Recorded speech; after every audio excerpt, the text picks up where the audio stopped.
ఇలాంటి వివక్షను ఎదుర్కొంటున్నామంటూ సమంత మాట్లాడిన మాటలపై ముఖ్యంగా మహిళా సమాజం ఏ విధంగా స్పందిస్తుంది? మీ అభిప్రాయాన్ని కమెంట్ బాక్స్ లో తెలియచేయండి. నేను అరేందర్తో మాట్లాడతాను. అరేంద్ర, సమంత మరోసారి మాట్లాడారు. విడాకులకు అమ్మాయి మాత్రమే కారణం కాదు, కానీ విడాకులు తీసుకున్న తర్వాత అమ్మాయినే సమాజం చిన్న చూపు చూస్తుంది, second hand used waste, life waste అంటూ మాట్లాడుతుంటుందని సమంత చేసిన ఈ వ్యాఖ్యల్ని ఎలా చూడాలి? ఎటువంటి మాటలు వినిపిస్తూ ఉన్నాయి? రియాక్షన్స్ ఏ విధంగా ఉన్నాయి సమంత చేసిన వ్యాఖ్యలపై?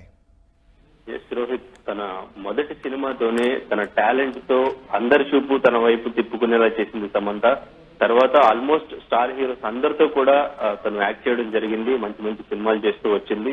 సో సడన్ గా చైతన్యతో మ్యారేజ్ జరిగినప్పటి నుంచి కూడా తర్వాత కూడా మంచి ప్రాజెక్ట్స్ చేసినప్పటికీ కూడా ఇప్పుడు తెలుగులో తన ప్రాజెక్ట్స్ చేయడానికి ఇంట్రెస్ట్ చూపించట్లేదు.